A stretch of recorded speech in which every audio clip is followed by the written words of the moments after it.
adik-adik, gimana kabarnya hari ini? Semoga sehat selalu ya. Nah, kali ini kita akan belajar tentang bioteknologi. Sebelumnya, tahu nggak sih apa itu bioteknologi?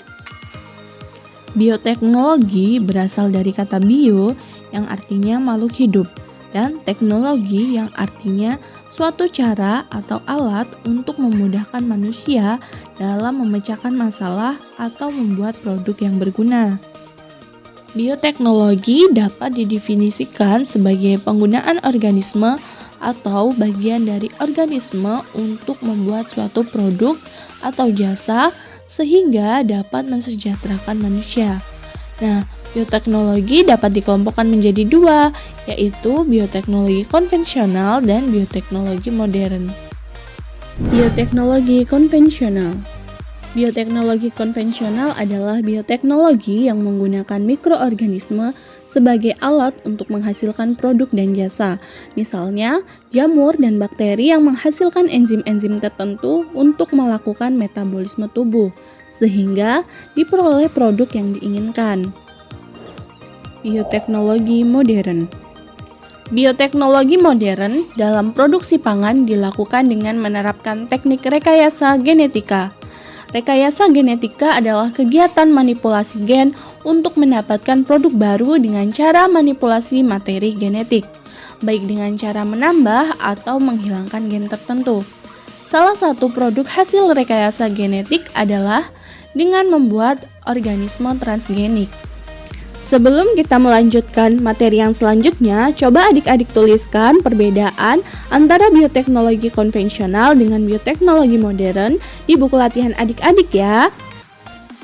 Oke, kita lanjutkan ke materi yang selanjutnya.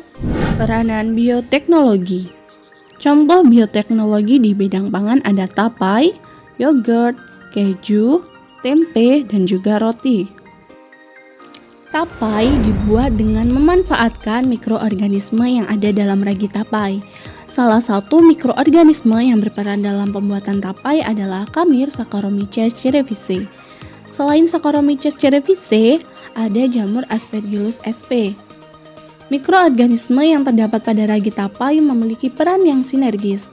Artinya, mikroorganisme tersebut akan bekerja bersama untuk mengubah bahan baku dari singkong menjadi tapai. Yogurt. Proses fermentasi susu menjadi yogurt melibatkan peranan bakteri asam laktat, misalnya Lactobacillus casei, Streptococcus thermophilus, Lactobacillus bulgaricus, dan Bifidobacteria. Keju. Keju merupakan makanan yang dihasilkan dari proses koagulasi atau pengentalan protein kasein susu. Selama proses pembuatan, susu biasanya dibuat dalam kondisi asam dan ditambahkan dengan rennet. Pengasaman susu dapat dilakukan dengan menambahkan bakteri asam laktat seperti Lactococcus sp, Lactobacillus bulgaricus, dan Streptococcus thermophilus. Tempe. Pada dasarnya, proses produksi tempe menggunakan teknik fermentasi. Fermentasi dilakukan dengan menumbuhkan jamur Rhizopus oryzae dan Rhizopus oligosporus pada biji kedelai. Pada proses pertumbuhannya, jamur akan menghasilkan benang-benang yang disebut dengan hifa. Benang-benang itu mengakibatkan biji-bijian kedelai saling terikat dan membentuk struktur yang kompak.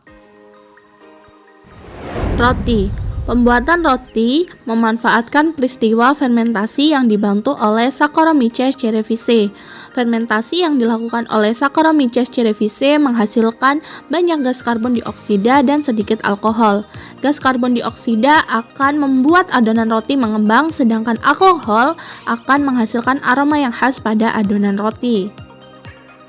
Peran bioteknologi di bidang pertanian. Bioteknologi modern dalam pertanian dilakukan dengan menerapkan teknik rekayasa genetika, yaitu dengan melakukan manipulasi susunan gen suatu organisme sehingga dapat dihasilkan organisme yang memiliki sifat baru.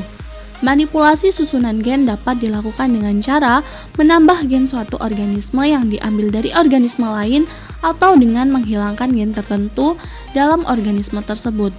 Tanaman yang susunan gennya telah dimanipulasi disebut dengan tanaman transgenik. Peran bioteknologi di bidang peternakan.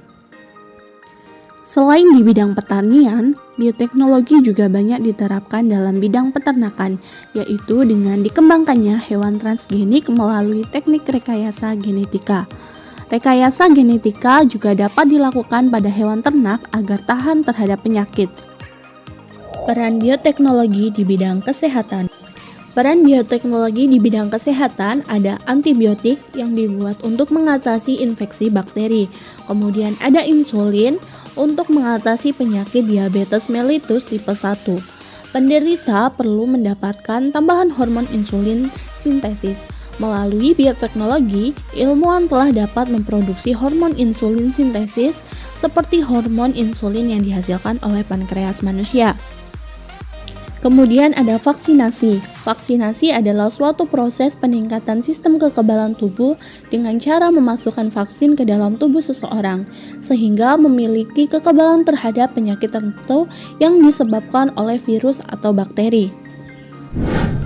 Oke, yang selanjutnya yaitu praktikum bioteknologi konvensional dengan membuat tempe dari kacang hijau. Alat dan bahan. Menyiapkan kacang hijau sebanyak 150 gram, kemudian dicuci sampai benar-benar bersih.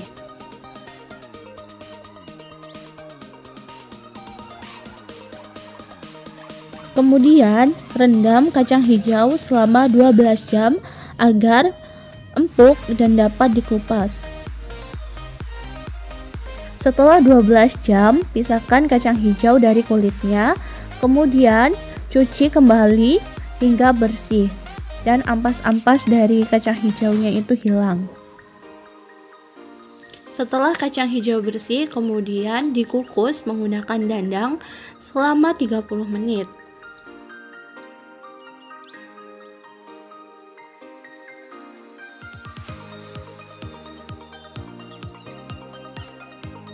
Setelah 30 menit, kacang hijau diangkat dan diletakkan pada nampan yang telah disediakan agar lebih cepat untuk dingin.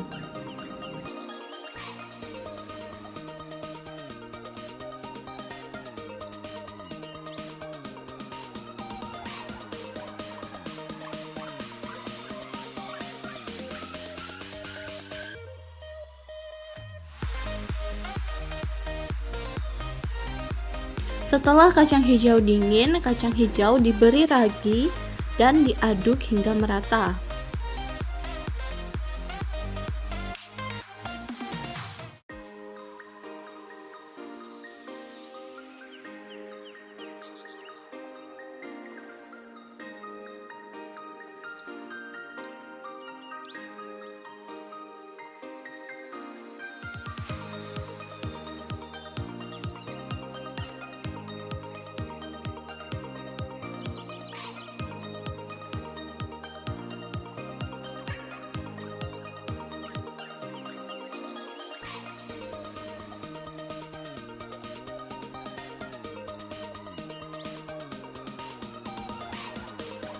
Setelah terbungkus, tempe kacang hijau didiamkan selama 3 hari. Demikian praktikum kita pada kali ini. Jangan lupa tulis laporan di LKPD yang telah disediakan ya. Terima kasih.